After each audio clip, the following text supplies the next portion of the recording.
Listen, God is calling you to pay attention right now for learning together time. Circle around, circle up. We've got a couple of announcements. Let's see what's first. That is not my first announcement. My first announcement is, what's it gonna be? Keep going. In the meantime, interpretive dance. We did a little bit of that pre-worship. If you think it's boring here before worship, you would be wrong. Now, on your screen right now is registration for camp. Summer day camp opens March 1st. The other hat that Jenna, the wonderful Jenna, who's been singing and is our youth minister, the other hat she wears is as camp leader. And so she ran our camp program here last year, and she'll be doing it again this year. Woohoo! And as you can see, our island camp program amalgamated 2 years ago with Camp Spirit. And so look at all the camps we're able to offer around the province now. It's really fantastic. With the support of the United Church Provision Fund and lots of other grants, we've been able to really grow this program. And so registration opens March 1st. And that is also the first day where youth crew can apply. So if you're a camper, you can apply to come to camp. We are trying to figure out if we're going to be able to do 1 or 2 weeks in the valley. So stay tuned for that, but registration will open tomorrow for youth crew as well. So you can be a camper, or if you're grades 6 and 7 and 8, you can be a leader in training. Or if you're grade 9 to 12, you can be youth crew, which means actually you get to be a leader and you get paid a little bit. So youth crew, leader in training, camper, and we're super stoked about that. If we can pop on over to the next slide. Oh, of course, if you have any questions, don't hesitate to email me and I'll help you out. Our Children's Church at Home program is still going strong. And you know, I just can't help myself but go out to the river all the time. So I just keep ending up at the river. And so if you want to see me outside and being all silly, then that's a good place to check that out and get your weekly disciple lesson in. And of course, as I mentioned, youth group continues.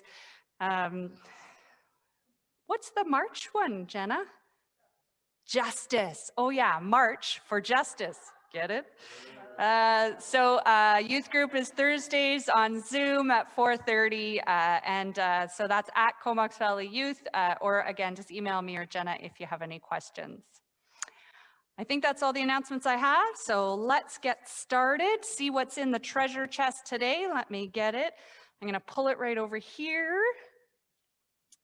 Now, as you can see, oh, I'm too low here. I need to go up a step. Oof, there we go. Now, it is Lent, and you can tell that because of all the purple we have. We've got purple here for our cloth, for learning together.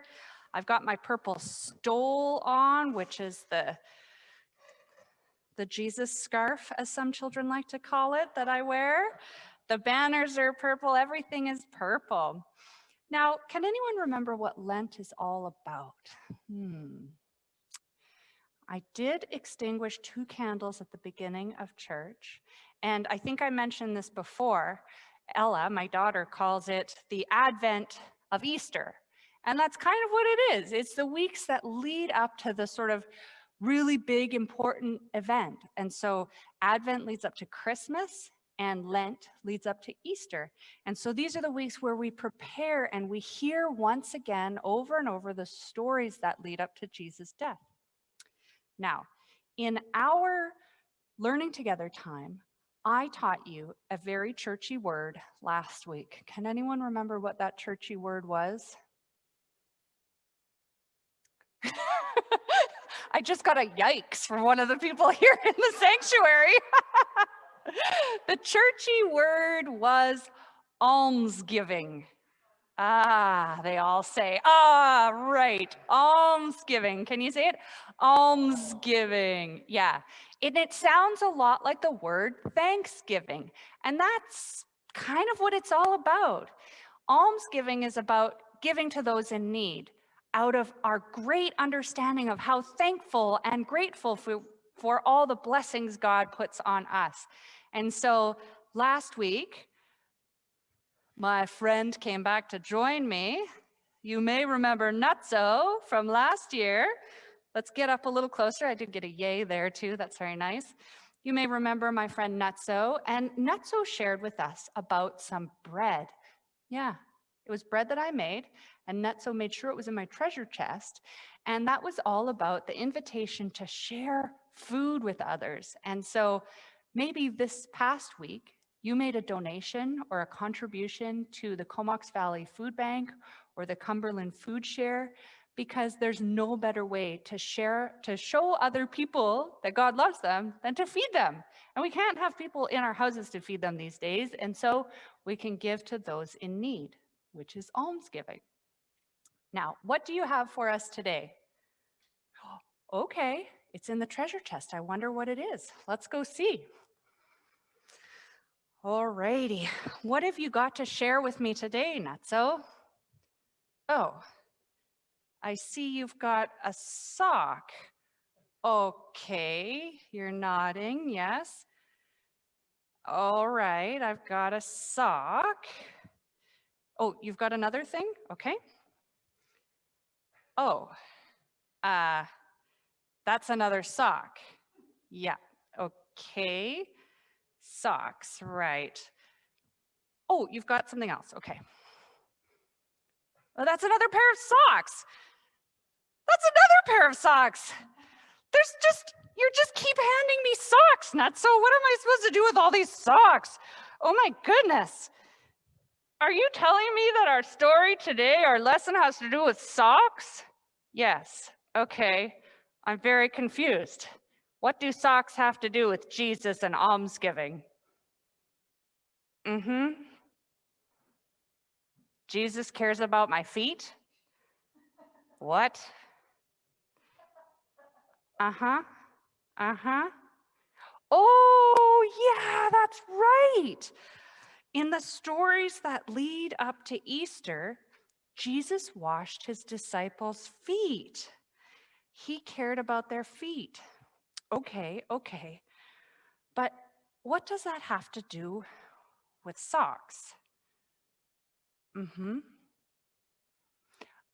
Yeah. Okay, I get it. Yeah. See, when I think of the Bible, not so brought along bendy Jesus, one of my favorite characters here, they're always wearing sandals or they're barefoot. And that's how they took care of each other's feet, is by washing them. But can you imagine if we were walking around barefoot in our weather? Wouldn't work. No, wouldn't work at all. And so socks is how we help take care of our feet in our climate, especially at this time of year. You're right. I did give Reverend Ryan and his wife Cheyenne socks for Christmas. You know what? I give them socks for Christmas every year because I care about their feet, I guess. Yeah. Who knew? Now, what do you think socks have to do with almsgiving? Yep, exactly. I couldn't agree more. That's right, yeah. Well, I'm glad that we've had this talk. Oh, right, they can't hear you.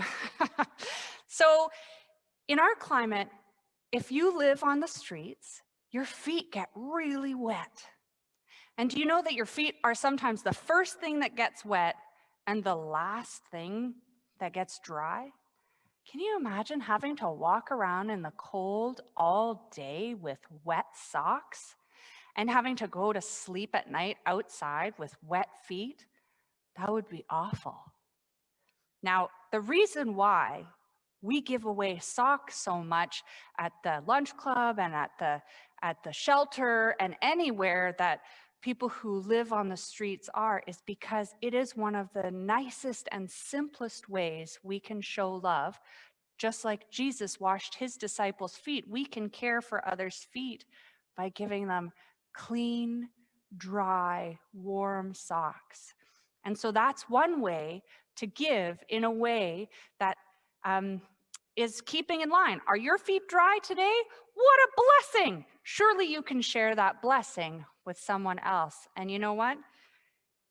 If someone is sleeping outside in a tent in the rain and cold, but they have clean, dry feet, then maybe they will feel the closeness of God's love and they won't feel so afraid. Maybe you can get some extra socks this week and make a donation. Yes, I'm excited to hear Jenna sing this song too. Let's turn it over to Jenna.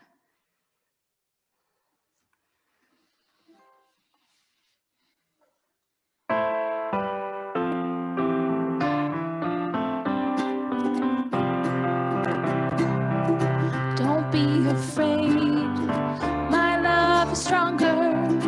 My love is stronger than your fear. Don't be afraid, my love is stronger, and I have promised to be always near. Don't be afraid, my love is stronger. My love is stronger than your fear. Don't be afraid, my love is stronger, and I have promised to be always near.